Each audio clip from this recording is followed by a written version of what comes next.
Hello learners, इस video में आज हम वेरिएंस एनालिसिस के बारे में बात करेंगे, जो एक स्टैंडर्ड कॉस्टिंग का ही पार्ट माना जाता है। और मैनेजमेंट अकाउंटिंग जो हमारा सब्जेक्ट है, जो बीकॉम थर्ड ईयर में या एमकॉम में, एमबीए में ये पढ़ाया जाता है। तो आज हम इसका थ्योरेटिकल कंसेप्ट देखेंगे इस वीडियो में कि वेरिएंस एनालिसिस और स्टैंडर्ड कॉस्टिंग का क्या थ्योरेटिकल कंसेप्ट है, वो हम इस वीडियो में देखेंगे। तो स्टैंडर्ड कॉस्टिंग की जब हम बात कर रहे हैं तो इसमें देखिए तीन चीजें पहले हम देखेंगे, स्टैंडर्ड, फिर स्टैंडर्ड कॉस्ट और स्टैंडर्ड कॉस्टिंग। पहले हम इन तीनों के बारे में समझ लेते हैं। स्टैंडर्ड की बात हम करते हैं तो देखिए पहले मैं एक एग्जांपल आपको समझा दूं।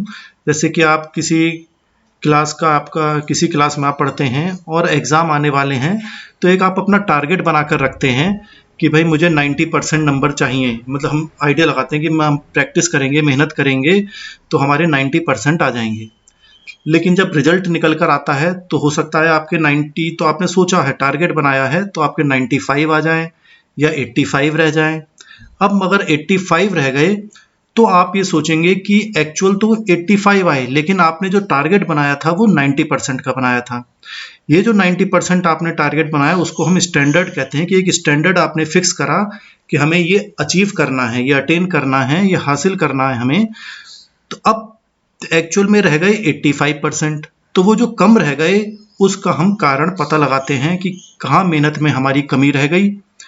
और अगर 95 आ गए तो हम ये देख सकते हैं कि आगे की क्लास में हम अपना टारगेट बढ़ा सकते हैं, कि हम मेहनत करेंगे तो हमारे नंबर ज़्यादा आ सकते हैं, तो हम अपने स्टैंडर्ड को बढ़ा सकते हैं। तो कहने का मतलब ये कि जो स्टैंडर्ड है वो हम एक प्री डिटरमाइंड रेट है, एक अमाउंट कह लीजिए, कोई परसेंटेज कह लीजिए, कोई क्वांटिटी कह लीजिए, कि हम फिक्स कर लेते हैं। जब हम कंपनी की बात करते हैं, प्रोडक्शन की बात करते हैं, उत्पादन जब हम करते हैं, तो उसकी नज़र से हम देखते हुए यहाँ पर हम पढ़ेंगे स्टैंडर्ड का। देखिए मीनिंग लिखा हुआ है, it is a pre determined measurable quantity set in defined conditions. जो कंडीशंस हमारी प्रिवेल कर रही हैं बिजनेस में, जो कंडीशंस हैं उसके हिसाब से हम एक क्वांटिटी सेट करेंगे कि इतनी क्वांटिटी हम बनाएंगे, या हम में इतने रुपए का मटेरियल लगेगा, इतना लेबर लगेगी।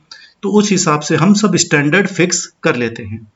तो आगे देखेंगे आप, लिखा हुआ है therefore a standard figure is one against which one can measure an actual figure to see by how much actual differs from the standard.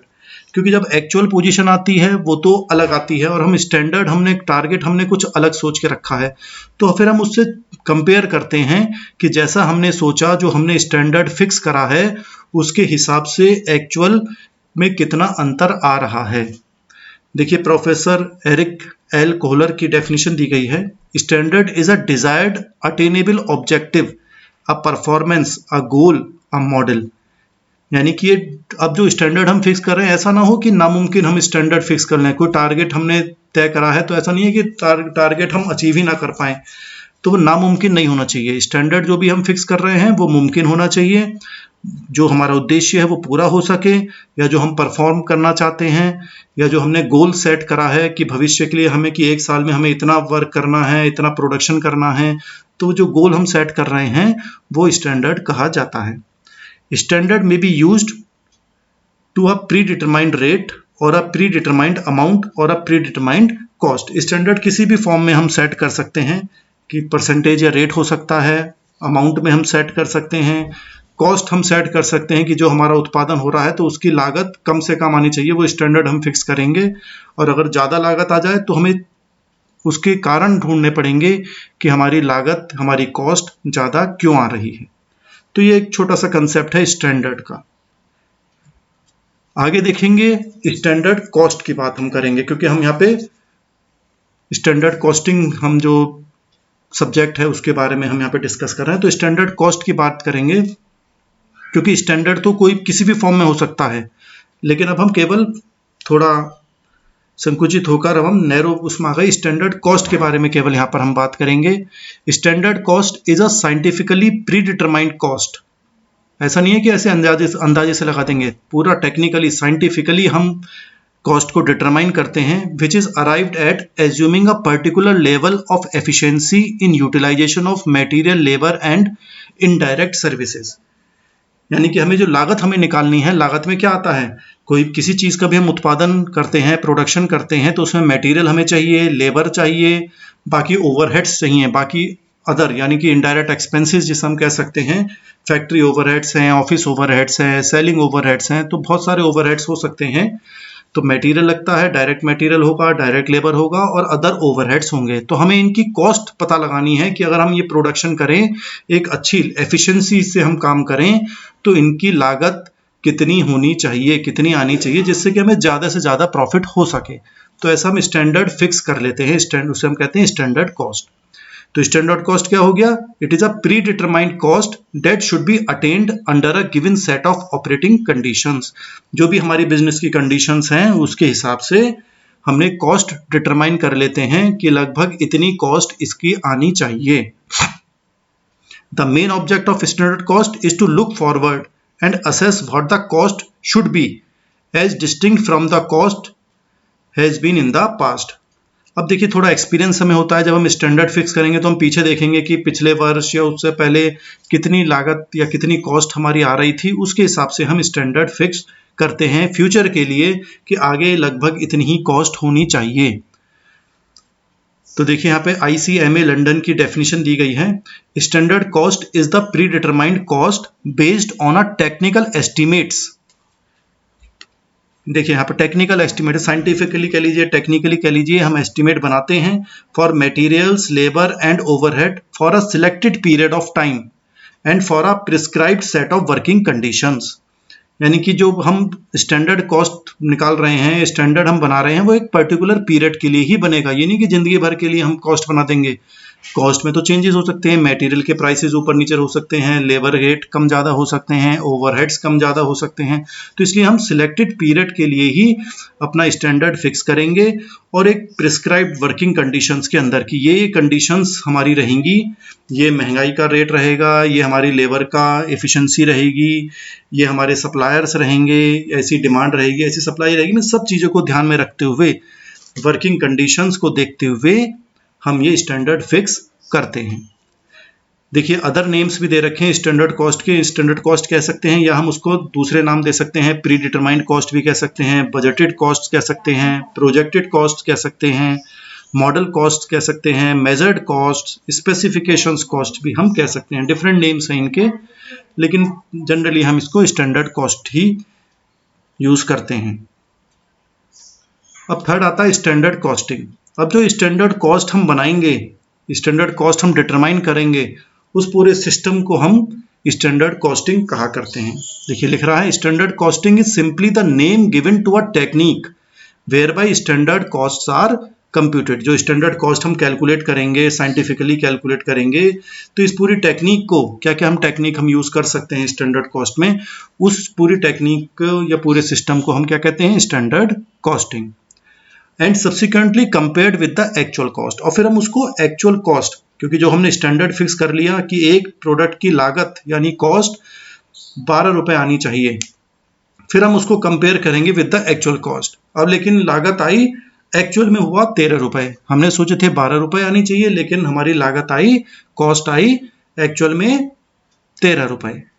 तब हम क्या करेंगे, तो determine the efficiency of the operation. फिर हम एफिशिएंसी देखेंगे कि कहाँ कमी रह गई, एफिशिएंटली हमने काम कर पाए कि नहीं कर पाए, कुछ कमी रह गई कि लागत क्यों बढ़ गई, और फिर हम देंगे उसके, हम चेक करेंगे और उसको फिर सही करने की कोशिश करेंगे, so that any remedial action may be taken immediately. कि अगर हमें पता चल गया कि हमारी लागत बढ़ रही है, तो क्यों बढ़ रही है उसके कारण पता लगाएंगे और फिर हम उसको सही करने की कोशिश करेंगे कि जो कमी रह गई उसको पूरा करने की हम कोशिश करते हैं। तो ये स्टैंडर्ड कॉस्टिंग कहलाई जाती है। देखिए ICMA लंदन ने यहाँ पे डेफिनेशन दी है, standard costing is the preparation of standard cost, यानी स्टैंडर्ड कॉस्ट को प्रिपेयर करेंगे, their comparison with actual cost, फिर एक्चुअल से हम कंपेयर करेंगे, and the analysis of variance. Variance का मतलब जो अंतर आया, वेरिएंस मतलब अंतर जो आया, जो डिफरेंस आया, कि हमने सोचा कुछ था, जैसे 12 रुपए हमने सोचे, एक्चुअल कॉस्ट आई हमारी 13 रुपए, तो 1 रुपए का वेरिएशन हो गया। तो उस वेरिएंस को हम के कारण पता लगाएंगे एंड पॉइंट्स ऑफ इंसिडेंस, और किस पॉइंट पर वो कमी रह गई है उस पॉइंट पर हम जाएंगे और जहां वो कमी होगी उसको हम दूर करने की कोशिश करते हैं। तो दो बातें देखिए हमने यहाँ पे देखी, स्टैंडर्ड कॉस्ट हमने सोचा और एक्चुअल कॉस्ट हमने सोचा। तो एक्चुअल मीन्स जो एक्चुअल में हुआ, जो असलियत में हुआ, और स्टैंडर्ड तो हमने अपनी कंडीशंस को देखते हुए, एफिशिएंसी को देखते हुए हमने एक लागत डिसाइड करी थी, कॉस्ट डिसाइड करी थी, लेकिन एक्चुअल में वैसा नहीं हो पाता है। तो ऐसा क्यों नहीं हो पाता, वो कारण पता लगाने पड़ते हैं। तो एक्चुअल और स्टैंडर्ड में क्या अंतर होता है वो हम अब देखते हैं। 3 पॉइंट्स दे रखे हैं, देखें आप, पहला, दूसरा, तीसरा। पहला है मीनिंग। देखिए स्टैंडर्ड कॉस्ट और एक्चुअल कॉस्ट का मतलब क्या है। स्टैंडर्ड कॉस्ट्स आर एस्टिमेटेड और pre determined cost relating to manufacturing process. जो मैन्युफैक्चर हम कर रहे हैं, जो उत्पादन कर रहे हैं, तो ये हम एस्टिमेट लगा लेते हैं कि लगभग इतनी लागत आनी चाहिए। जबकि एक्चुअल कॉस्ट क्या होता है, ये रियलाइज्ड होती है, जो एक्चुअल में हो चुका है, जो कॉस्ट एक्चुअल में हो चुकी है रिलेटिंग टू मैन्युफैक्चरिंग प्रोसेस। वो तो स्टैंडर्ड कॉस्ट तो एस्टिमेट बना लिया, और जब एक्चुअल में जो हमारी खर्चा हुआ वो हमारा एक्चुअल कॉस्ट हो गया। दूसरा पॉइंट है इंक्लूजिंग फाइनेंशियल स्टेटमेंट। जो फाइनेंशियल स्टेटमेंट्स हम बनाते हैं, प्रॉफिट एंड लॉस अकाउंट बनाते हैं, उसमें स्टैंडर्ड कॉस्ट कहीं नहीं आती है, क्योंकि ये तो एस्टिमेट है। जो हमारे अकाउंट्स बनते हैं, जो प्रॉफिट या नुकसान, लाभ हानि खाता बनाते हैं, प्रॉफिट एंड लॉस अकाउंट बनते हैं, उसमें एक्चुअल चीजें आती हैं। तो actual cost are included in financial statements. तो एक्चुअल ही फाइनेंशियल स्टेटमेंट्स में आता है, स्टैंडर्ड कॉस्ट हमारे खातों में नहीं आती है। रिकॉर्डिंग की बात करते हैं तो standard cost are estimated and recorded in the beginning of the financial year. कि हम शुरुआत में जब हम उत्पादन शुरू कर रहे हैं वर्ष का, तो हम पहले ही स्टैंडर्ड कॉस्ट को एस्टिमेट बना लेंगे, उसे रिकॉर्ड करेंगे, हाँ भाई इतना लागत, इतनी स्टैंडर्ड कॉस्ट होनी चाहिए। जबकि एक्चुअल कब होगी, जब हमारा सारा कार्य कंप्लीट हो जाएगा। तो actual cost are incurred and recorded in the end of the financial year. जब हमारा ईयर खत्म हो जाएगा तब हमें पता लगेगा कि असलियत में पूरे वर्ष में हमारी कितनी कॉस्ट आई।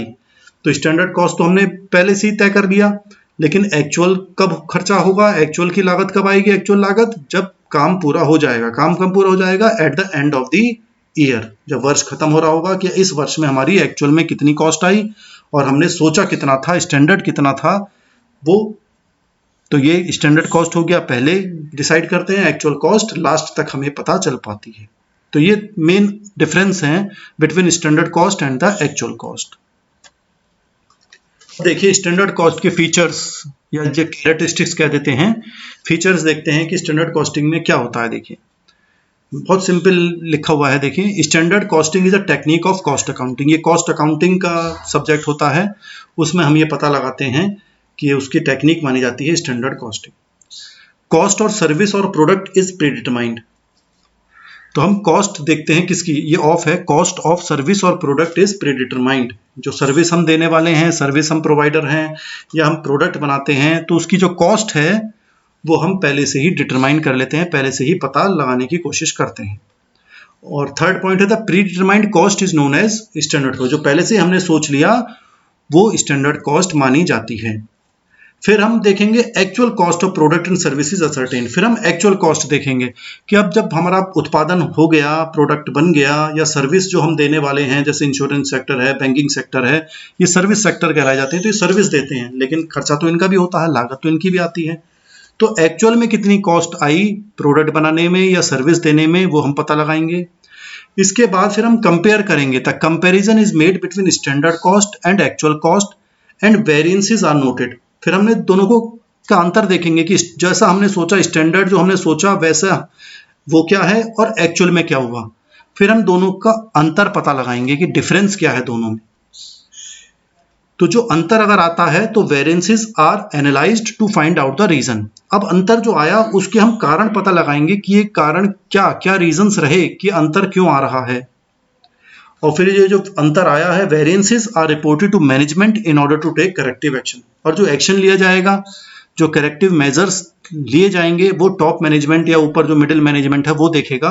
तो ये जो अंतर आया है, जो वेरिएंसेस आए हैं, जो अंतर है, वो हम अपने ऊपर जो हमारा प्रबंधन है, मैनेजमेंट है, उसको हम रिपोर्ट करेंगे कि भाई ये अंतर आया है, तो जिससे कि एक्शन लिया जा सके, सही करा जा सके, जो कमियां हैं उनको दूर करी जा सके। तो ये फीचर्स हैं कुछ स्टैंडर्ड कॉस्टिंग के। अब देखिए स्टेप्स की बात करते हैं कि जो स्टैंडर्ड कॉस्टिंग है क्या स्टेप चलेंगे, स्टेप बाय स्टेप। जो नेचर था वो भी एक तरह से स्टेप ही थे, यहाँ पर भी वैसे ही लिख रहा है। देखिए डिटर्मिनेशन ऑफ स्टैंडर्ड्स, हमने स्टैंडर्ड पहले फिक्स कर लिए। दूसरा असर्टेनिंग एक्चुअल परफॉर्मेंस, फिर हमने एक्चुअल परफॉर्मेंस देखी, इनको भी स्टेप्स भी कह सकते हैं। असर्टेनिंग एक्चुअल परफॉर्मेंस है वो पता लगाई। फिर इन दोनों को हमने थर्ड पॉइंट पे कंपेयर करा, कंपैरिजन करा कि एक्चुअल परफॉर्मेंस और स्टैंडर्ड में कितना अंतर है। चौथा point identifying the reasons for difference, अगर अंतर आता है, डिफरेंस आ रहा है तो उनके क्या कारण हैं। और पांचवा पॉइंट है टेकिंग एप्रोप्रिएट एक्शन, और फिर हम एक्शन लेंगे कि क्या एक्शन हम ले सकते हैं। अब एक्शन लिया जाएगा। फिर छठा पॉइंट है करेक्टिव एक्शन और रिवाइज स्टैंडर्ड। देखिए अगर वेरिएंस जो अंतर आ रहा है वो कंट्रोलेबल रीजन से है कि हम कंट्रोल कर सकते हैं, उसको सही कर सकते हैं, तो हम सही कर लेंगे। लेकिन अगर हम कंट्रोल नहीं कर सकते तो हमें अपने स्टैंडर्ड को सही करना पड़ेगा। मान लो लागत ज़्यादा आ गई कि भाई मटेरियल के प्राइसेस बढ़ गए, महंगाई हो गई, पेट्रोल डीजल के प्राइस बढ़ रहे हैं, तो ट्रांसपोर्ट का खर्चा बढ़ जाएगा, तो मटेरियल का खर्चा बढ़ जाएगा, तो उसको तो हम कंट्रोल नहीं कर सकते। तो जब जिन चीज़ों को हम कंट्रोल नहीं कर सकते तो हमें फिर क्या करना पड़ेगा, अपने स्टैंडर्ड को रिवाइज करना पड़ेगा, अपने स्टैंडर्ड को सही करना पड़ेगा कि कुछ ऐसे रीजंस हैं, कारण हो सकते हैं जो हमारे हाथ में नहीं हैं, जिनको हम नहीं कर सकते, कंट्रोल नहीं कर सकते। जो सरकार की कुछ कानून बन जाते हैं या कुछ महंगाई बढ़ गई है तो उसकी वजह से हम सब चीज़ों को कंट्रोल नहीं कर सकते। तो उन कंडीशंस में जब हम कुछ नहीं कर सकते तो हम अपने स्टैंडर्ड को ही रिवाइज करेंगे, स्टैंडर्ड को ही चेंज करने की कोशिश करेंगे। तो ये कुछ स्टेप्स हैं जो स्टैंडर्ड कॉस्टिंग में आते हैं। अब देखिए इन सब कामों के लिए हमें क्या करना पड़ेगा, एक सिस्टम बनाना पड़ेगा। स्टैंडर्ड कॉस्टिंग का एक सिस्टम बनाएंगे तो क्या क्या उसके पॉइंट्स हो सकते हैं। Establishing a system of standard costing, पहला है एस्टेब्लिशमेंट ऑफ कॉस्ट सेंटर्स। देखिए जब हम पता लगाएंगे कि भाई मैं स्टैंडर्ड कॉस्ट है कि लागत कितनी होनी चाहिए, तो हमें हर लोकेशन पर पहले हमें क्या करना है, कॉस्ट सेंटर्स बनाने हैं। कॉस्ट सेंटर क्या होते हैं, कोई लोकेशन हो सकती है कि भाई यहाँ पर ये काम हो रहा है, यहाँ की लागत कितनी है इस जगह की, या एक पर्सन वाइज हो सकता है कि एक पर्सन रिस्पॉन्सिबल है इस काम के लिए, तो उस पर्सन पर हम देखेंगे कि वो पर्सन या जो आदमी काम कर रहा है वो कितनी लागत के साथ काम कर रहा है, उसकी लागत कितनी आ रही है। या कोई आइटम और इक्विपमेंट हो सकता है, जैसे कि ये मशीन है, कोई मशीन है तो मशीन की कितनी लागत आ रही है उसे चलाने में, ऑपरेटिंग कॉस्ट उसकी कितनी आ रही है। तो कुछ भी हो सकता है cost centres, for which cost may be ascertained and used for the purposes of cost control. और ये सब हम कॉस्ट को कंट्रोल करने के लिए सब हम कम कर क्यों रहे हैं, जिससे कि हमारी लागत को कम से कम करा जा सके। तो cost centres need to be determined, cost centre हमने पता लगा लिया। For which the standards are to be prepared, standard prepare करेंगे। Variances are to be analysed, और जो वेरिएंस अंतर आएगा उसको हम एनालाइज करेंगे। In establishing cost center, there should be no doubt about the responsibility of each cost center, so that in case of below standard performance, responsibility may be identified. यानी कि जो कॉस्ट सेंटर जो हम बना रहे हैं, ये मेन पर्पज इसका ये है कि हमने कोई लोकेशन पर अगर हम काम करें तो उस पूरे लोकेशन की कितनी लागत आ रही है वो हमें चेक करनी है। कि अगर बिलो स्टैंडर्ड काम हो रहा है, स्टैंडर्ड से कम काम हो रहा है, तो हम उस पर रिस्पॉन्सिबिलिटी डाल सके कि हाँ भाई इस लोकेशन पर गड़बड़ है, वहाँ पे चेक करा जाए। या कोई पर्सन काम कर रहा है, कोई आदमी काम कर रहा है, कोई मैनेजर काम कर रहा है या सुपरवाइजर है, तो सुपरवाइजर की एफिशिएंसी देखी जाएगी कि अगर कुछ गड़बड़ हो रही है तो इस सुपरवाइजर की एफिशिएंसी में क्या गड़बड़ है, उसको हम कैसे सही करें। या इक्विपमेंट्स, मशीन्स हैं, मशीन्स हो सकता है कि मशीन कुछ गड़बड़ कर रही हो, उसकी रिपेयर मांग रही हो, या वो बिजली ज़्यादा खा रही हो, डीजल तेल कुछ ज़्यादा यूज़ कर रही हो, तो हम उस मशीन को सही करा सकते हैं। तो रिस्पॉन्सिबिलिटी हम कहीं ना कहीं तो डालनी ही पड़ेगी, इसके लिए हमें कॉस्ट सेंटर्स बनाने पड़ेंगे। दूसरा पॉइंट है classification and codification of accounts. जो हमारे अकाउंट्स हैं उनको हम कैटेगराइज कर देते हैं, कोडिफिकेशन कर लेते हैं। सारे एक्सपेंसेस, जैसे एक्सपेंसेस हमारे हो सकते हैं मटेरियल है, लेबर है, ओवरहेड्स है, ऑफिस एक्सपेंसेस हैं, फैक्ट्री एक्सपेंसेस हैं, तो उनको हम कोड दे देते हैं। जैसे मटेरियल को हमने 1 नंबर दे दिया, लेबर को 2 नंबर दे दिया, तो इस तरह से हम कोडिफिकेशन कर देते हैं।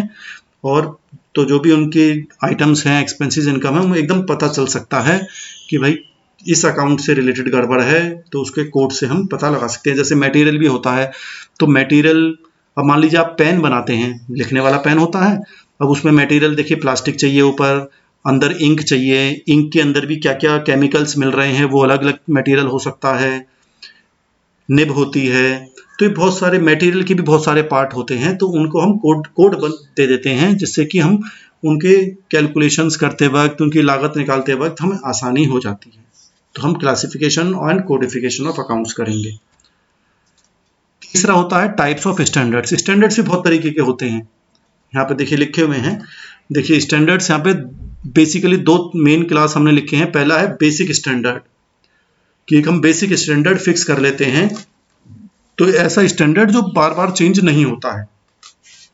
These standards are assumed to remain unchanged for a long term. लंबे समय तक ये स्टैंडर्ड हमने फिक्स कर लिया, और ये लिख रहा है देखिए once it is fixed it remains unchanged and is used as a base for long period, और लंबे समय तक ये स्टैंडर्ड हमारा रहेगा।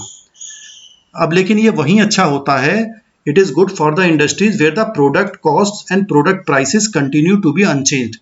जहाँ पर लागत चेंज ना हो, जहाँ पे प्रोडक्ट के प्राइसेस चेंज ना हो, वहाँ पर ये तो बेसिक स्टैंडर्ड सही है। या हो भी रहे हैं तो वेयर माइनर चेंजेस हो रहे हैं, बहुत थोड़े बहुत हो रहे हैं, जो बहुत ध्यान देने योग्य नहीं है, बहुत माइनर चेंजेस हो रहे हैं, तब तो ये सही रहता है। लेकिन ऐसा प्रैक्टिकली होता नहीं है, तो इसलिए बेसिक स्टैंडर्ड हम ज़्यादा फिक्स नहीं कर सकते। समझने के लिए है कि ये बेसिक स्टैंडर्ड होता है जो लंबे समय तक रहता है, लेकिन प्रैक्टिकली ऐसा पॉसिबल नहीं है, क्योंकि प्रोडक्ट है, मटेरियल है, प्रोडक्शन की कॉस्ट है, वो चेंज होती रहती है, तो हमें स्टैंडर्ड भी अपने चेंज करते रहने पड़ती हैं। तो ये तो बेसिक हो गया, जो हमने माना कि ये चेंज नहीं होता। दूसरा होता है करंट स्टैंडर्ड। करंट स्टैंडर्ड क्या होता है? ये करंट कंडीशंस को देखते हुए, जो हमारी सिचुएशंस हैं उनको देखते हुए हमें बदलने पड़ते हैं। जैसे आजकल पेट्रोल डीजल के प्राइसेस बढ़ रहे हैं, तो लागत बढ़ जाएगी। कुछ चीज़ें मशीन से डीजल से चलती हों, या सामान आने जाने का ट्रांसपोर्टेशन कॉस्ट है, ट्रक से आ रहा है तो उसकी लागत बढ़ जाती है, क्योंकि डीजल के प्राइसेस बढ़ गए तो फिर ट्रांसपोर्टेशन कॉस्ट भी बढ़ जाएगी। तो जो करंट कंडीशंस हैं, जो करंट सिचुएशन चल रही हैं, उसके हिसाब से हम स्टैंडर्ड फिक्स करते हैं, उन्हें हम कहते हैं करंट स्टैंडर्ड। तो ये लिख रहा है देखिए, these standards assume that a change in circumstances would require a periodical revision of standards. यानी कि जैसे जैसे सिचुएशन बदलती रहती है, तो पीरियोडिकली महीने में, 2 महीने में, या 6 महीने में, या साल भर में हमें अपने स्टैंडर्ड्स को रिवाइज करते रहना चाहिए। तो इसका मतलब ये हुआ कि ये जो स्टैंडर्ड है ये वैलिड रहेगा only for the accounting period under review. जो जिस भी अकाउंटिंग पीरियड की हम कैलकुलेशन कर रहे हैं, देख रहे हैं, ये केवल वहीं वैलिड रहेगा।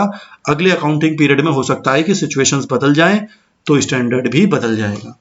देखिए करंट स्टैंडर्ड्स हमने 3 तरीके के यहाँ पे आइडेंटिफाई करे हैं। पहला होता है आइडियल स्टैंडर्ड्स। आइडियल स्टैंडर्ड का मतलब होता है कि बिल्कुल परफेक्ट, बहुत बढ़िया स्टैंडर्ड है ये, मैक्सिमम एफिशिएंसी, इसमें कोई कमी नहीं है, मैक्सिमम एफिशिएंसी होगी। और या फिर हम कह सकते हैं थ्योरेटिकल स्टैंडर्ड है। देखिए यहाँ पे क्या होता है, here attention is focused on perfection, कि हमें बिल्कुल बहुत ही बढ़िया परफेक्ट काम चाहिए। These standards aim at absolutely minimum cost. जब हमें बिल्कुल परफेक्ट चाहिए तो इसका मतलब जो लागत है वो कम से कम हो, which is attainable only in perfect operating conditions, की कहीं कोई कमी नहीं है। तो यहाँ पे इन स्टैंडर्ड को ध्यान में रखते हुए हम, कोई स्क्रैप नहीं होगी, कोई टूट फूट नहीं होगी, कोई नो आइडल टाइम, कोई खाली टाइम नहीं होगा, कोई लेबर को रेस्ट टाइम नहीं मिलेगा, no rest period, no breakdown, की मशीन्स वगैरह कोई कभी नहीं रुकेंगी, चलती रहेंगी। यानी कि बहुत परफेक्ट कंडीशंस को देखते हुए हम ये आइडियल स्टैंडर्ड फिक्स करते हैं। दूसरा होता है expected standards. The standard which can be attain during a future budget period is known as expected standard. Simple है, एक्सपेक्टेड है, आगे के लिए है। ऑल्सो कॉल्ड एज अटेनेबल और प्रैक्टिकल स्टैंडर्ड। यहाँ पर हम देखिए प्रैक्टिकल स्टैंडर्ड की बात कर रहे हैं। जो ऊपर वाला पॉइंट था आइडियल, वो हमेशा ऐसा नहीं हो सकता कि आप बिल्कुल ब्रेकडाउन नहीं होगा, या कोई टूट फूट या स्क्रैप नहीं निकलेगा, ऐसा तो नहीं होता, कुछ ना कुछ खराबियां आती हैं। तो हम यहाँ पे एक प्रैक्टिकल सोच रख रहे हैं। Such standards are based on expected performance after making a reasonable allowance. हम अलाउंसेस निकाल रहे हैं, अलाउंस देख रहे हैं, प्रोविजन बना रहे हैं कि अनअवॉइडेबल लॉसेस हो सकते हैं, अदर इनएविटेबल लैप्सेस हो सकते हैं, कुछ ऐसी चीजें हो सकती हैं जो हमारे कंट्रोल में नहीं है।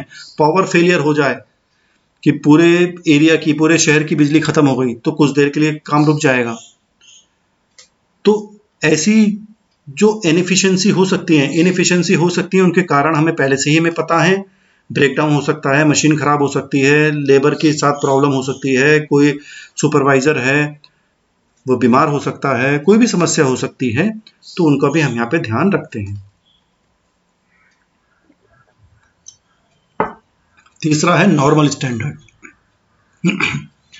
ये एवरेज स्टैंडर्ड्स होते हैं which can be attain during a future period of time, preferably long enough to cover one business cycle. देखिए बिजनेस साइकिल की बात कर रहे हैं।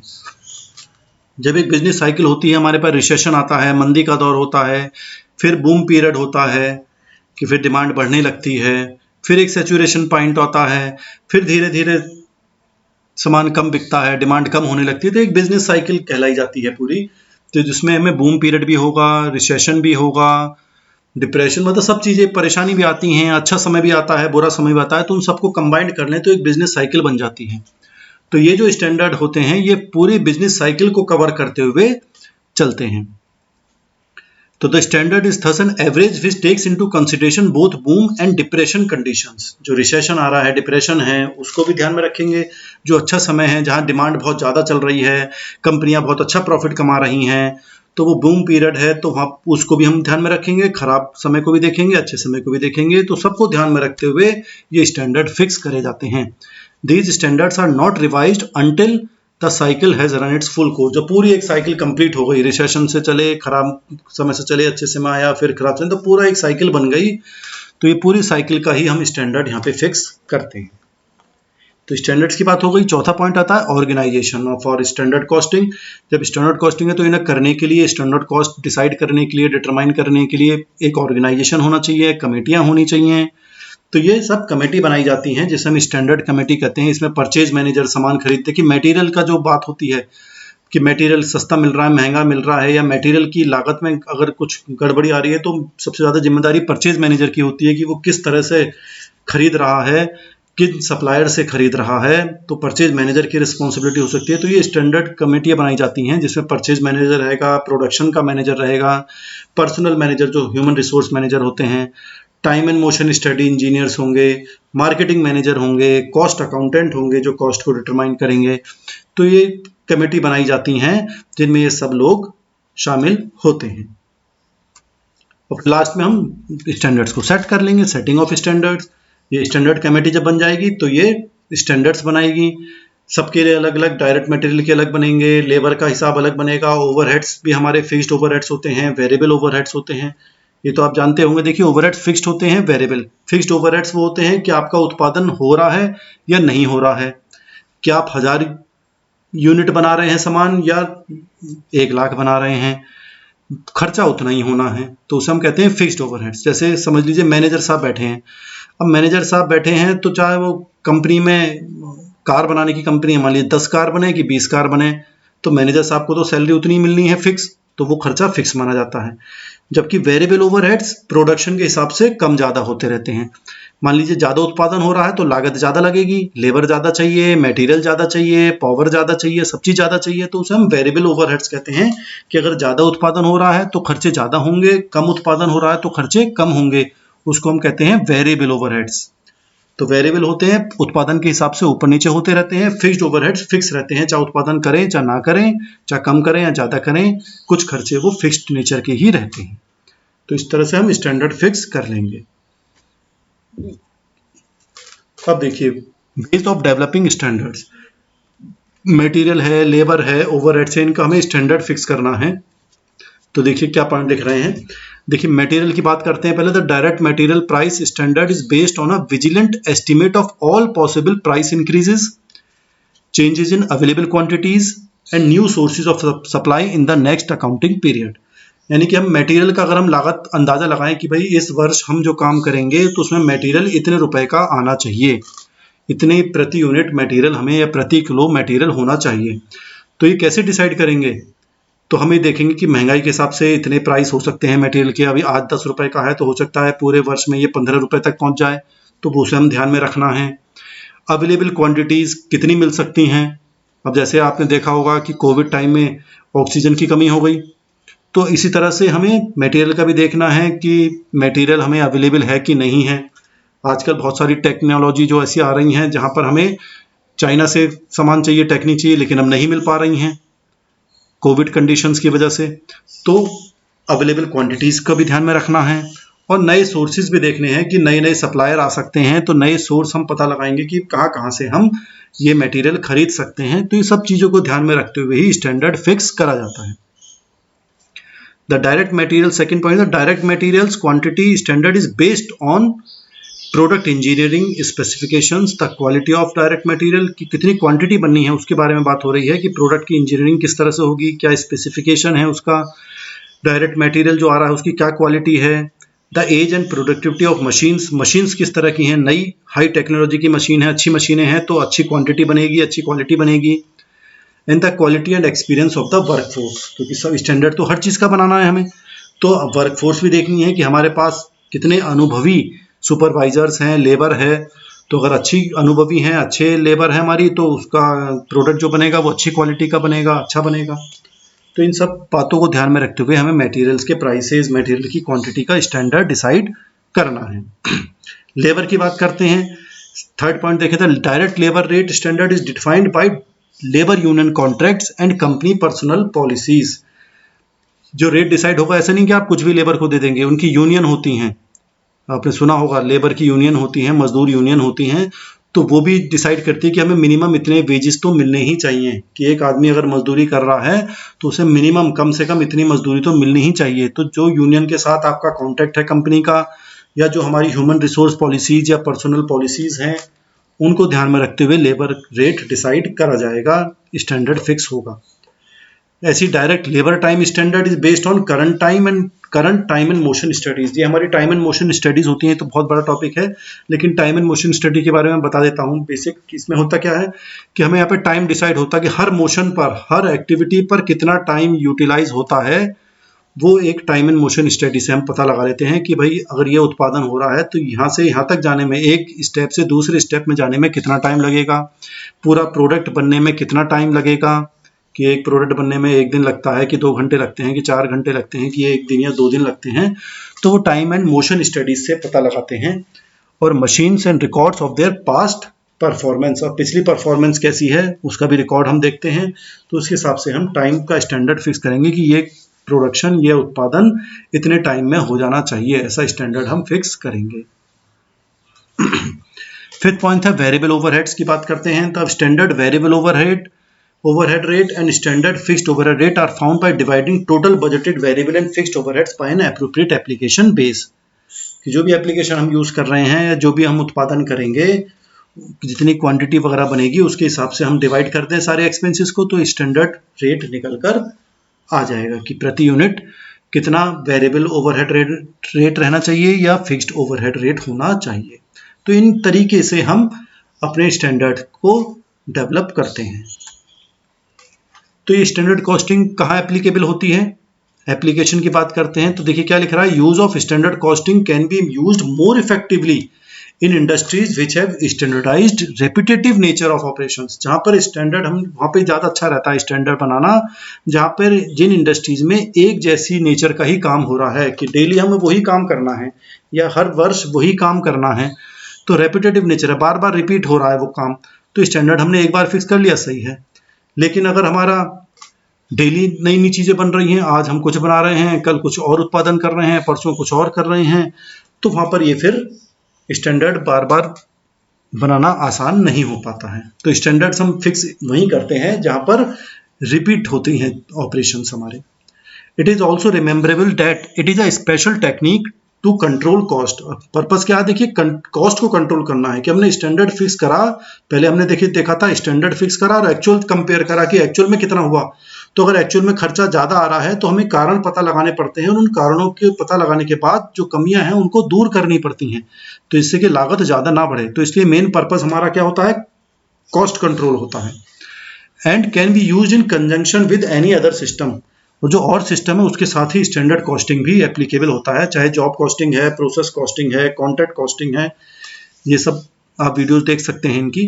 कॉन्ट्रैक्ट कॉस्टिंग की वीडियोस हैं, जॉब कॉस्टिंग की वीडियोस हैं, आप चेक कर सकते हैं। कॉन्ट्रैक्ट कॉस्टिंग जो ठेकेदारों का काम होता है, प्रोसेस कॉस्टिंग एक प्रोसेस पूरा होगा, फिर दूसरा प्रोसेस पूरा होगा, फिर तीसरा प्रोसेस पूरा होगा, तब एक प्रोडक्ट बनके तैयार होता है। तो इसलिए कोई भी कॉस्टिंग है, कोई भी सिस्टम है, तो स्टैंडर्ड कॉस्टिंग सब जगह फिट हो सकती है। अब हम इनके कुछ फायदे नुकसान देख सकते हैं। स्टैंडर्ड कॉस्टिंग के क्या एडवांटेजेस हो सकते हैं, क्या डिसएडवांटेजेस हो सकते हैं। तो पहले हम एडवांटेजेस देखते हैं। इन स्टैंडर्ड कॉस्टिंग करने का पहला फायदा क्या होता है कि हम कॉस्ट कंट्रोल को इम्प्रूव कर सकते हैं, कि हमारी लागत कम से कम आए, वो पहला पॉइंट है हमारा। Companies can gain greater cost control by setting standards, कि हम स्टैंडर्ड फिक्स कर लेंगे तो हम कॉस्ट को कंट्रोल कर सकते हैं, कि जहां कमियां रह गई, जो अंतर आ रहा है, उसको हम किस तरह से दूर कर सकते हैं। तो ये पहला फायदा होता है कि हम अपनी कॉस्ट को कंट्रोल कर सकते हैं, और जहां गड़बड़ी है वहां पर हम मैनेजर्स हैं, सुपरवाइजर को उन पर जिम्मेदारी डाल सकते हैं कि भाई देखिए यहाँ पर ये कमी हो रही है, इसको आपको दूर करना है। सेकेंड पॉइंट है more useful information for managerial planning and decision making, कि जो कि हम स्टैंडर्ड फिक्स कर रहे हैं और एक्चुअल से हम उसको कंपेयर कर रहे हैं, तो कोशिश ये होनी है कि एक्चुअल और स्टैंडर्ड लगभग आसपास ही बराबर से आए। So as a result, management can use standard cost in preparing more accurate budgets, कि अगर हमें पता रहेगा कि एक्चुअल भी इतना ही होना है और स्टैंडर्ड जितना हमने सोचा है उतना ही होगा, तो हमें बजट बिल्कुल एग्जैक्ट बनाने में आसानी रहेगी। भाई बजट क्या होता है, हम फ्यूचर के लिए बजट बनाते हैं कि इतनी लागत आएगी, अब लेकिन अगर कम ज़्यादा होने लग जाए तो बजट बेकार हो जाएगा। तो एक्यूरेट बजट तभी बनेगा जब हम कॉस्ट को कंट्रोल करेंगे सही से, जैसा हमने सोचा बिल्कुल वैसी ही लागत आ रही है, एक्चुअल भी वैसे ही हो रहे हैं, तो हम अच्छा बजट बना सकते हैं। तो क्या होगा, आगे की प्लानिंग या कोई भी हमें निर्णय लेना है, आगे डिसीजन मेकिंग करनी है, तो वो हम ज़्यादा अच्छी तरीके से कर सकते हैं। तीसरा पॉइंट है possible reductions in production cost, और जब स्टैंडर्ड कॉस्ट बन जाएगा तो फिर हमें स्टैंडर्ड के हिसाब से ही काम करना है। कहीं भी जरा सी गड़बड़ हुई तो एकदम वो सामने आ जाएगी कि भाई लागत बढ़ रही है, एकदम चेक करिए। तो हम इस तरीके से लागत को बचा सकते हैं, ज़्यादा लागत होने से हम बच सकते हैं। The use of standard cost may cause employees to become more cost conscious and to seek improved methods of completing their task. वो एम्प्लॉयज भी कॉस्ट कॉन्शियस हो जाएंगे कि अरे भाई लागत बिल्कुल जरा सी भी बढ़नी नहीं चाहिए, हमें एफिशिएंटली काम करना है। तो जब एम्प्लॉयज बहुत अच्छे एक्टिव होंगे, एक्टिवली काम करेंगे, तो लागत भी हमारी कम होगी और कंपनी सक्सेसफुली अपनी कॉस्ट को कंट्रोल कर सकती है, और इससे क्या होगा, प्रॉफिट उनका बढ़ने लगेगा। जब लागत कम होती है तो लाभ यानी कि प्रॉफिट बढ़ने लगता है। चौथा पॉइंट कॉस्ट कंट्रोल, ये हमने पहले भी देख लिया। Standard costing is universally recognised as a powerful cost control system माना जाता है ये, कि हमें अपनी कॉस्ट को कंट्रोल करना है, कम करना है, जिससे कि प्रॉफिट ज़्यादा हो सके। अब कॉस्ट कंट्रोल करना है तो देखिए पांचवा पॉइंट इससे रिलेटेड आ गया, elimination of wastage and inefficiency. जो वेस्टेज हो रही है, बर्बादी ना हो किसी चीज़ की, ना समय बर्बाद हो ना मटेरियल बर्बाद हो, तो इफिशिएंटली काम होना चाहिए। इनएफिशिएंसी अगर है, कमी है, कुछ कहीं वेस्टेज है, तो उसको हम पता लगाएं और एकदम उसको सही करें, ख़त्म करें, जिससे कि हम अच्छी तरीके से अपने ऑपरेशंस को, अपनी एक्टिविटी को ऑपरेट कर सकें। नॉर्म्स की बात आती है, देखिए standard costing provides the norms and yard sticks with which the actual performance can be measured and assessed, कि भाई जब एक्चुअल परफॉर्मेंस हुआ तो उसको हम किससे नापें कि एक्चुअल जो परफॉर्मेंस हो रहा है बिल्कुल सही तरीके से हो रहा है कि नहीं हो रहा है। तो जो स्टैंडर्ड फिक्स करते हैं वो एक तरीके से बेंचमार्क बन जाते हैं, एक टारगेट बन गया कि उससे हम कंपेयर कर सकते हैं कि जैसा हमने सोचा बिल्कुल वैसे हो रहा है या नहीं हो रहा है। और नेक्स्ट पॉइंट है लोकेट सोर्सेज ऑफ इनएफिशिएंसी, कि जहां पर इनएफिशिएंसी हुई, जहां पर कमी रह गई, उस पॉइंट को हमें चेक करना है कि कहां पर पॉइंट है, कि आदमी की गड़बड़ी से हुई है, मशीनों की खराबी की वजह से हुई है, या मटेरियल खराब आया है, तो कोई भी पॉइंट हो सकता है। उस पॉइंट को हमें लोकेट करना है, फाइंड आउट करना है कि कमी कहाँ है, जिससे कि हम उसको दूर कर सकें। और वहां पर देखिए अगला पॉइंट इससे रिलेटेड आ गया फिक्सिंग रिस्पॉन्सिबिलिटी, कि जैसे ही हमें पता चलेगा गड़बड़ है तो हम जो भी पर्सन रिस्पॉन्सिबल हैं, जो ऑफिसर्स रिस्पॉन्सिबल हैं, उनको हम एकदम जिम्मेदार ठहराएंगे।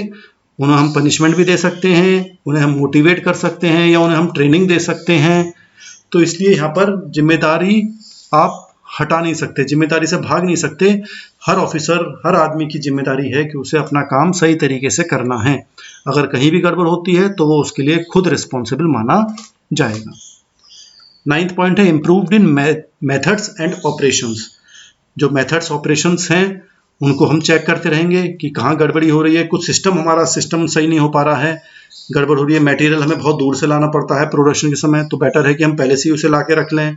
तो जो भी सिस्टम है काम करने का, अगर कहीं भी सिस्टम या मेथड में गड़बड़ है तो हम कोशिश करेंगे कि उसको इम्प्रूव कर सकें। और लास्ट है इन्वेंट्री वैल्यूएशन। ये इन्वेंट्री वैल्यूएशन के भी काम आते हैं। Stock can be valued at standard cost. जो हम स्टॉक का वैल्यूएशन करते हैं तो हम स्टैंडर्ड कॉस्ट पे वैल्यूएशन कर सकते हैं, which can reduce the fluctuation of profit for different methods of valuation for the same. क्योंकि जब हम वैल्यूएशन करते हैं तो बहुत सारे मेथड होते हैं, लास्ट इन फर्स्ट आउट होता है, फर्स्ट इन फर्स्ट आउट होता है, हाईएस्ट इन फर्स्ट आउट होता है, मतलब बहुत सारे मेथड हैं, एवरेज मेथड होता है। तो अगर हम वैल्यूएशन जो करेंगे अपनी इन्वेंट्री, जो स्टॉक हमारा बच रहा है उसकी वैल्यूएशन हम स्टैंडर्ड कॉस्ट पे करेंगे तो हमारा प्रॉफिट में फ्लक्चुएशन को हम कम कर सकते हैं। अब हम डिसएडवांटेजेस देखते हैं कि इसमें क्या परेशानियां आती हैं स्टैंडर्ड कॉस्टिंग में। फर्स्ट है controversial materiality limits of variances. देखिए यहाँ पे कंट्रोवर्सी हो जाती है कि जो कमी अंतर आ रहा है, अब मान लीजिए हमने तय करा कि मटेरियल की लागत जो है या जो प्रोडक्ट बनाया उसकी उत्पादन की लागत 12 रुपये है, अब बैठ गई वो 12 रुपये 5 पैसे आ गई एक्चुअल में, तो 12 रुपये 5 पैसे आई तो कोई बहुत बड़ी चीज़ तो है नहीं। तो यही लिमिट हमें देखनी है। कोई कहेगा नहीं 5 पैसे तो बहुत हो सकते हैं, आप करोड़ों यूनिट बनाएंगे तो 5 पैसे के हिसाब से तो करोड़ों रुपए, कितने रुपए का फर्क पड़ जाएगा, लाखों रुपए का फर्क पड़ जाएगा। कोई कहेगा कि भाई देखिए 5 पैसे से कोई बहुत ज़्यादा फर्क नहीं पड़ रहा। तो ये अपनी अपनी परसेप्शन की बात होती है। तो ये देखिए क्या लिख रहा है, determining the materiality limits of the variance में भी कंट्रोवर्शियल। ये कंट्रोवर्शियल हो सकता है, सबकी अलग अलग, हर कंपनी में अलग अलग हो सकता है तरीका। The management of each business has the responsibility for determining what constitutes a material unusual variance. क्योंकि हम हर एक जरा सी पॉइंट पे तो हम नहीं टोक सकते एम्प्लॉय को, तो कितना किस बात पर हम टोकें, कोई बड़ी बात है कि छोटी बात है, और छोटी बात भी कितनी छोटी है कि छोटी को भी कोई बड़ा समझ रहा है। तो इसलिए because materiality involves individual judgement, क्योंकि यहाँ पे इंडिविजुअल जजमेंट की बात हो गई। कोई कहेगा कि भाई 90% नंबर आए तो कहेगा अरे बहुत कम रह गए, तुम्हें तो 99 लाने चाहिए था। कोई कहेगा अरे 90% तो बहुत अच्छे नंबर होते हैं। तो इसलिए अलग अलग जजमेंट हो सकता है, तो इसमें प्रॉब्लम्स या कन्फ्लिक्ट्स हो सकती हैं। सेकेंड है non reporting of certain variances. कभी कभी समस्या ऐसी आती है कि वर्कर सारे जो चेंजेस हैं, एक्सेप्शंस हैं या वेरिएंसेस हैं रिपोर्ट नहीं करते हैं। बहुत जरा सी बातें होती हैं उसको वो इग्नोर कर देते हैं और वो ऊपर नहीं जा पाती हैं। तो ये भी थोड़ी परेशानी का सबब हो सकता है कि workers who succeed in hiding variances diminish the effectiveness of budgeting. और अगर छोटी छोटी बातें अगर वो छिपाने लग गए तो छोटी छोटी बातें बहुत सारी होकर बड़ी बन जाती हैं, तो बजट वगैरह बनाया वो सब फेल हो जाएगा आपका। तो इसलिए कोशिश ये होनी चाहिए कि जो भी कमी आ रही है, जो वेरिएंसेस अंतर आ रहे हैं, वो इमीडिएटली रिपोर्ट हो मैनेजमेंट को, जिससे कि करेक्टिव एक्शन लिया जा सके। तीसरा है लो मोरल फॉर सम वर्कर्स। अब देखिए क्या होता है कि जरा सी कमी होगी तो हम मैनेज जो सुपरवाइजर हैं या वर्कर हैं उनको हम डांटेंगे, ऊपर वाला मैनेजमेंट उन्हें कहेगा कि भैया आप सही से काम नहीं कर रहे हैं। तो पुअर परफॉर्मेंस अगर हो रही है तो वो एकदम नोटिस में आ जाएगा कि आपने ये काम नहीं करा, ये काम नहीं करा। अब जो अगर अच्छी कर रहे हैं तो उसे हम कोई ध्यान नहीं देंगे। तो यहाँ पे क्योंकि हम स्टैंडर्ड कॉस्टिंग वेरिएंस की एनालिसिस कर रहे हैं तो कमी पे ज़्यादा फोकस है कि कमी आई तो हम एकदम टोकेंगे। तो इससे क्या होता है कि वो मोटिवेट नहीं हो पाते, वर्कर्स का को हौसला अफजाई की ज़रूरत होती है, वो उनका हौसला पस्त हो जाएगा एक तरीके से, क्योंकि हम यहाँ पे कमियों की पड़ताल ज़्यादा कर रहे हैं। अगर कोई अच्छा काम कर रहा है तो उसकी तारीफ हम नहीं कर रहे हैं। चौथा पॉइंट है डिफिकल्ट टू सेट स्टैंडर्ड। देखिए स्टैंडर्ड सेट करना भी बहुत ही टेक्निकल स्किल्स चाहिए इसके लिए, बहुत ही आसान, मतलब एक तरह से कहें कि आसान नहीं है। तो टाइम एंड मोशन स्टडी, जैसे मैंने बताया कि हर मूवमेंट का कितने टाइम में हो रहा है, कितने मोशन पे कितना टाइम लग रहा है, ये सब चीज़ें हमें ज़रूरत होती हैं।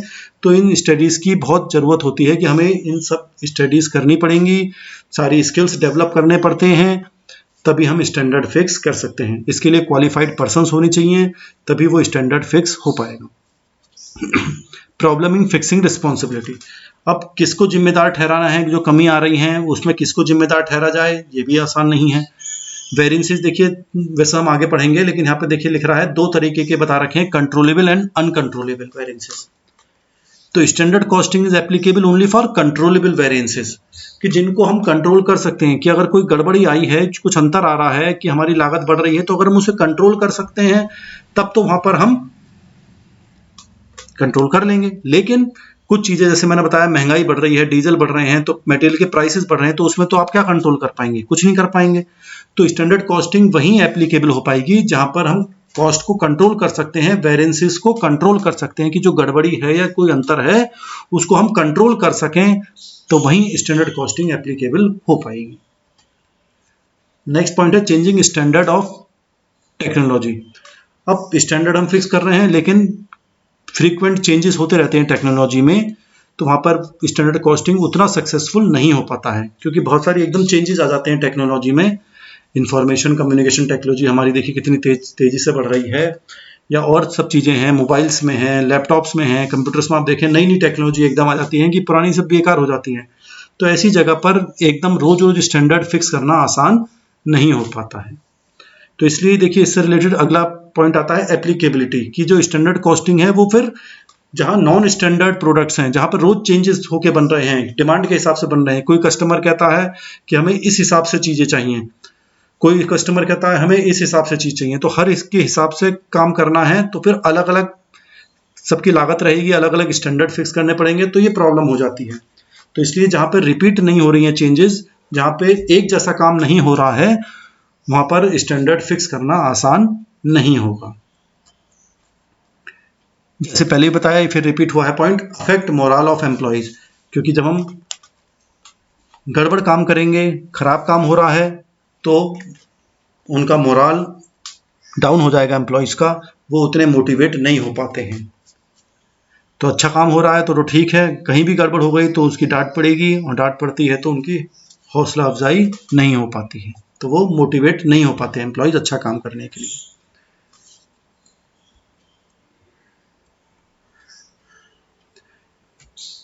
नेक्स्ट पॉइंट है कॉस्टली सिस्टम। स्टैंडर्ड कॉस्टिंग जो है, क्योंकि टेक्निकल स्किल्स चाहिए, तो इसलिए ये कॉस्टली माना जाता है। जो छोटे ऑर्गेनाइजेशंस हैं वो इसको बियर नहीं कर सकते वहाँ पर, क्योंकि उनके फाइनेंशियल रिसोर्सेज कम हैं, उनके पास इतना पैसा नहीं हो सकता, तो वो स्टैंडर्ड कॉस्टिंग सिस्टम को सही तरीके से डेवलप नहीं कर सकते। लेकिन एक बार अगर डेवलप हो जाए तो स्टैंडर्ड कॉस्टिंग के फ़ायदे ही फ़ायदे हैं।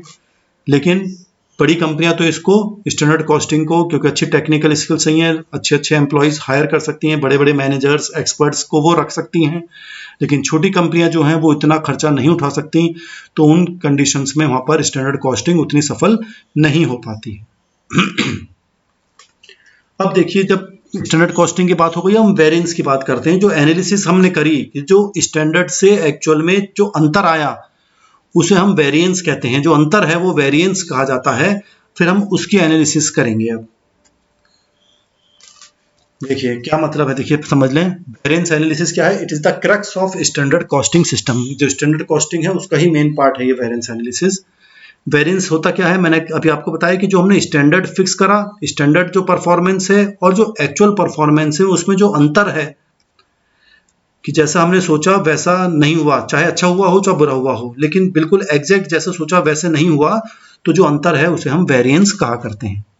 और वेरिएंस एनालिसिस क्या हो गया? ये एक प्रोसेस हो गया वेरिएंसेस को, अंतर को एनालाइज करने के लिए। तो हम टोटल वेरिएंस को हम डिवाइड कर लेंगे कि भाई यह कहाँ कहाँ अंतर है, किन किन कारणों से अंतर है, वो सब वेरिएंस एनालिसिस में माना जाता है। In other words we can say that variance analysis is an exercise which involves efforts to isolate the causes of variance. ये एफर्ट है, एक सिस्टम है कि जो वेरिएंसेस हैं उनको हम पता लगाएं, कारणों को अलग अलग करें, in order to report to management. और ये सब हम मैनेजमेंट को रिपोर्ट करेंगे ऊपर, कि वो सिचुएशंस जहां पर इनको हम करेक्ट कर सकते हैं या हम कंट्रोल कर सकते हैं समय के अंदर अंदर। कहीं ऐसा ना हो कि बहुत देर हो जाए और सब गड़बड़ होता रहे। तो इसलिए वेरिएंस के एनालिसिस करेंगे कि जो गड़बड़ हुई है, जहां अंतर आ रहा है, तो अंतर क्यों आ रहा है वो हम रिपोर्ट करेंगे, ये अंतर आ रहा है, क्यों अंतर आ रहा है, फिर उसका करेक्टिव एक्शन लिया जाएगा, उनको कंट्रोल करा जाएगा, उसको हम वेरिएंस एनालिसिस कहा करते हैं। देखिए पहला है, देखिए सेट स्टैंडर्ड कॉस्ट। पहले हमने स्टैंडर्ड कॉस्ट बना दी, फिर हमने रिकॉर्ड करा एक्चुअल कॉस्ट को, और फिर जो अंतर आया तो उनकी फिर हम एनालिसिस करेंगे, जिसको नीचे दिख रखा है वेरिएंस एनालिसिस।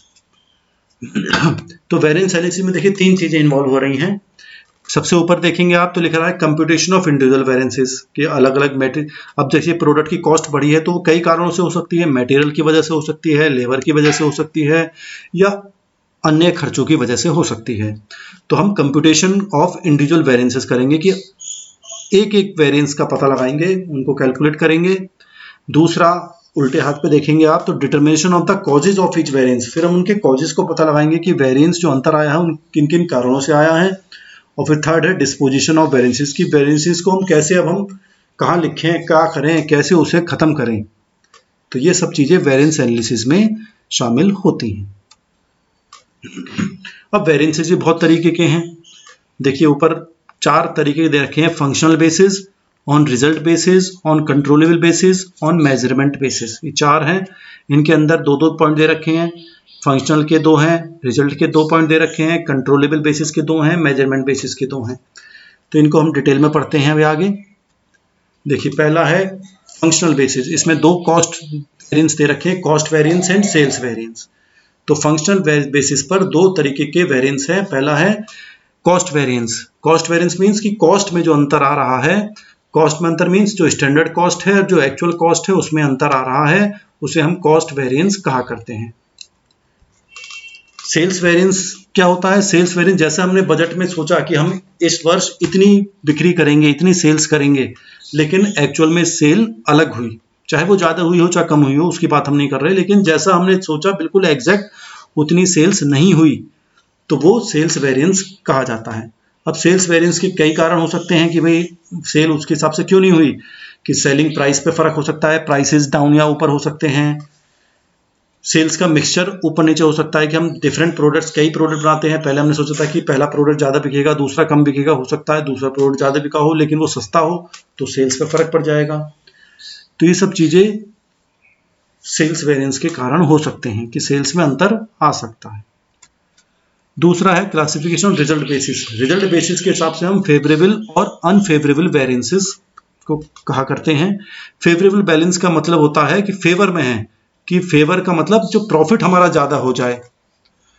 अगर हमारे कुछ अंतर आ रहा है और अंतर की वजह से हमारा कंपनी का प्रॉफिट बढ़ रहा है तो वो फेवरेबल है, और उस अंतर की वजह से हमारा प्रॉफिट कम हो रहा है या नुकसान हो रहा है तो वो अनफेवरेबल वेरिएंस माना जाता है।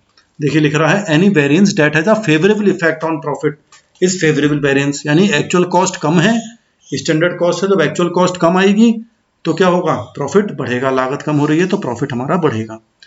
अनफेवरेबल में क्या होता है, any variance which has an adverse effect on profit, यानी कि अच्छा इफेक्ट नहीं पड़ रहा है प्रॉफिट पर, तो वो अनफेवरेबल माना जाएगा। यानी कि actual cost is greater than standard cost, कि एक्चुअल में कॉस्ट ज्यादा आई है, जैसा हमने सोचा था उससे ज्यादा आई है, तो जब ज्यादा लागत आ रही है तो हमारा प्रॉफिट कम हो जाएगा क्योंकि खर्चे बढ़ जाएंगे। तो 2 तरीके के हो गए, फेवरेबल एंड अनफेवरेबल। तीसरा है क्लासिफिकेशन ऑन कंट्रोलेबिलिटी बेसिस, कि 2 वेरिएंस इस तरह के हैं ये, controllable and uncontrollable. Controllable variance वो होते हैं जिनको हम, जो हमारी ही कमी की वजह से हैं, जो हमने कॉस्ट सेंटर डिसाइड करे, डिपार्टमेंट या मशीन या इंडिविजुअल आदमी जो भी डिसाइड करे, उनकी इनएफिशिएंसी, उनकी कमी की वजह से हैं, तो वो कंट्रोलेबल वेरिएंस होते हैं और उनको हम सही कर सकते हैं।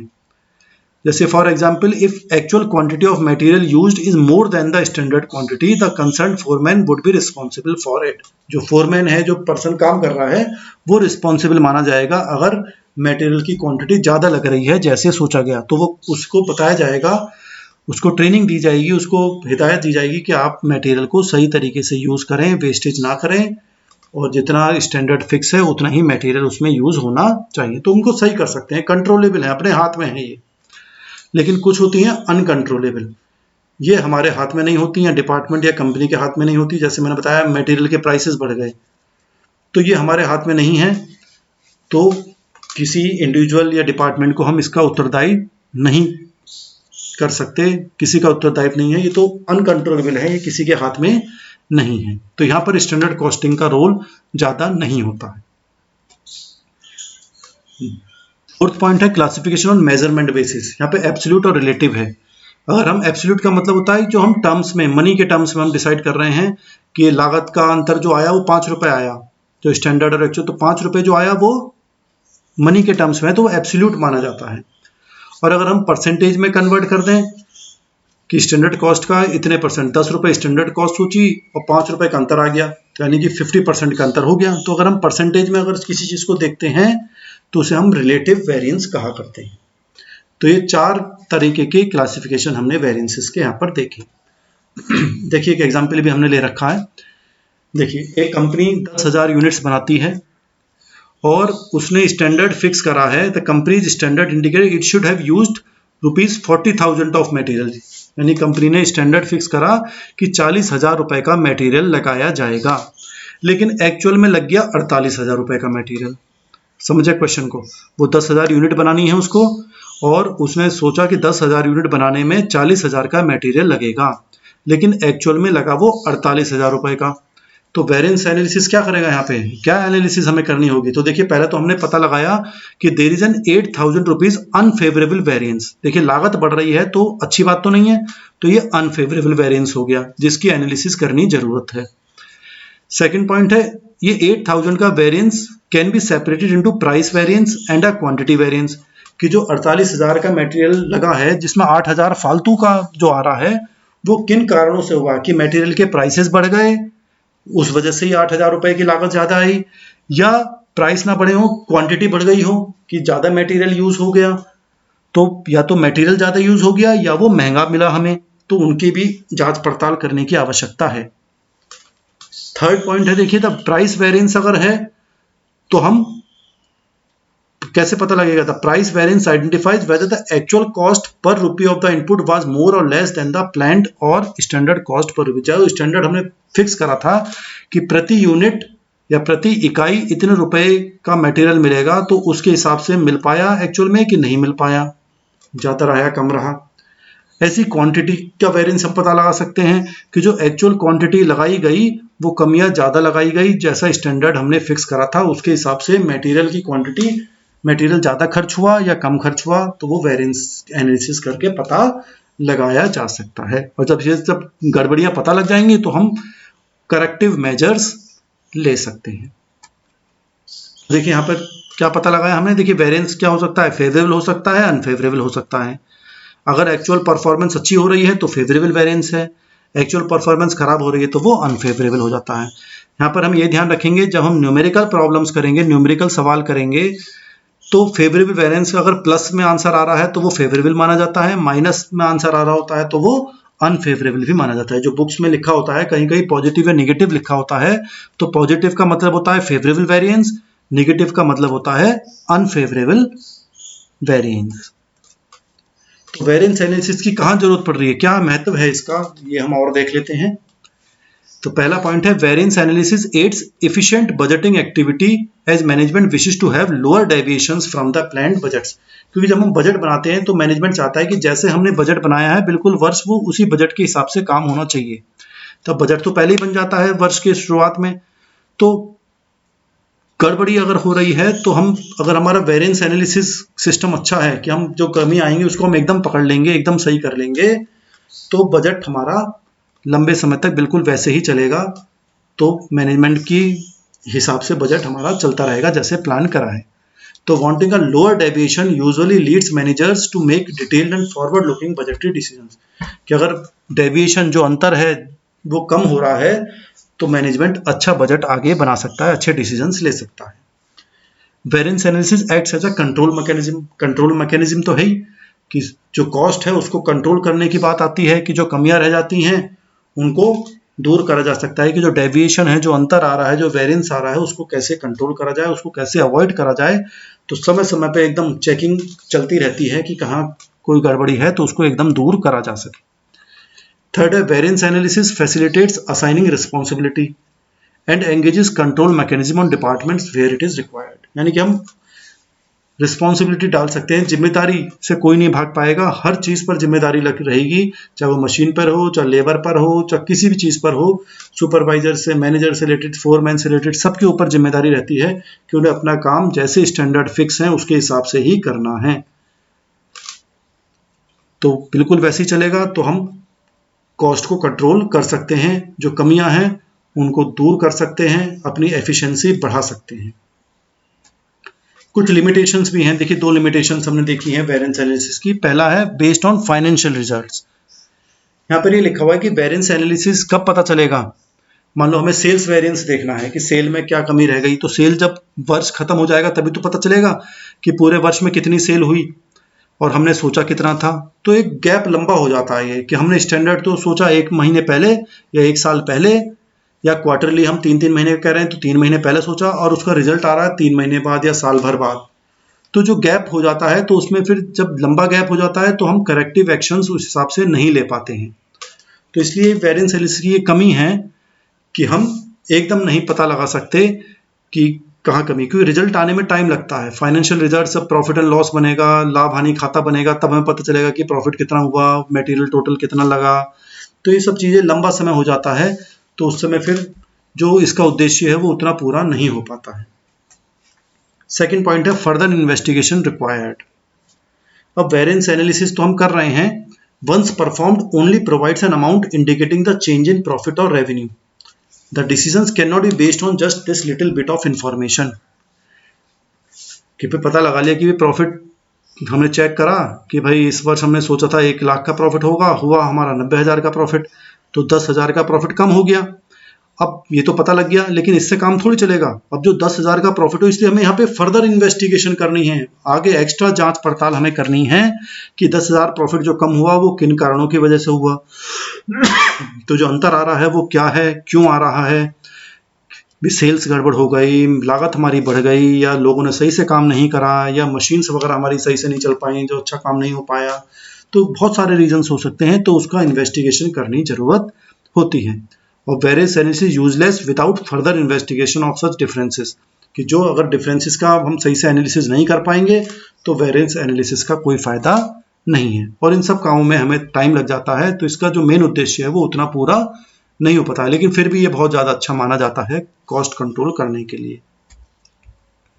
तो देखिए वेरिएंस एनालिसिस क्या हुआ, ये रिस्पॉन्सिबिलिटी को फिक्स करता है so that management can determine, कि मैनेजमेंट फिर पता लगा सकता है, जो प्रबंधन है कंपनी का, कि हमने जब जिम्मेदारी सब पे डाल दी गई है तो हम पता लग जाएगा फिर बाद में कि अमाउंट ऑफ वेरिएंस कितना है, अंतर कितना है, रीजंस क्या है, अंतर का जो जैसा एक्चुअल में जो सोचा और बजट जो हमने सोचा था, स्टैंडर्ड सोचा था, उसमें अंतर कितना है, कौन पर्सन रिस्पॉन्सिबल है पुअर परफॉर्मेंस के लिए, किसने अपने काम सही से नहीं करा, किसने इनएफिशिएंट काम करा, बेकार काम करा, बुरा काम करा, उसको हम जिम्मेदारी ठहरा सकते हैं, और लास्ट में हम करेक्टिव एक्शंस ले सकते हैं, चीज़ों को सही कर सकते हैं। अगर कोई आदमी सही से काम नहीं कर रहा तो उसको हटा के दूसरा आदमी, अच्छा आदमी लगाया जा सकता है। मटेरियल अच्छा नहीं आया, खराब आया है, तो हम अच्छी जगह से मटेरियल हम मंगा सकते हैं। कहीं लागत बढ़ रही है तो हम दूसरे सप्लायर्स को पकड़ सकते हैं कि दूसरे सप्लायर से हम सामान लेंगे जो सस्ता पड़ सकता है। तो बहुत सारे तरीके के करेक्टिव एक्शंस लिए जा सकते हैं। ये सब था वेरिएंस एनालिसिस के बारे में। तो स्टैंडर्ड कॉस्ट हमने वेरिएंस एनालिसिस पढ़ा। स्टैंडर्ड कॉस्ट में देखिए 3 कॉस्ट आ रही हैं, डायरेक्ट मटेरियल, डायरेक्ट लेबर और ओवरहेड्स।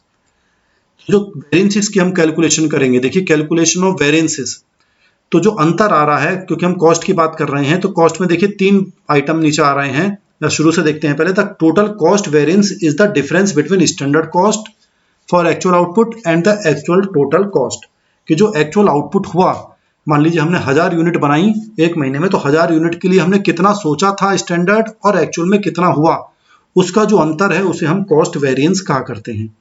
और ये कॉस्ट वेरिएंस में 3 पॉइंट आते हैं, मटेरियल की कॉस्ट, लेबर की कॉस्ट और ओवरहेड की कॉस्ट।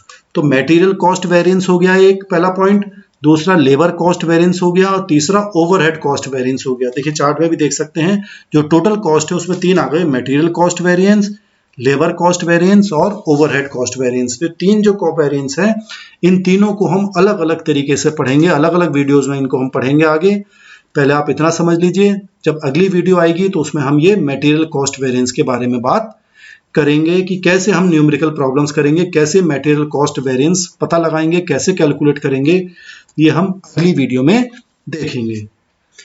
यहाँ तक जो हमने थ्योरेटिकल कंसेप्ट देखा है, थ्योरी देखी है इसकी, अगर कोई फिर भी कोई समस्या आपको आ रही है तो आप कमेंट बॉक्स में, चैट बॉक्स में या कमेंट बॉक्स में आप लिख सकते हैं, और कोई समस्या होगी तो उसको दूर करने की कोशिश करेंगे। जो भी क्वेश्चन है आप कमेंट बॉक्स में लिख सकते हैं।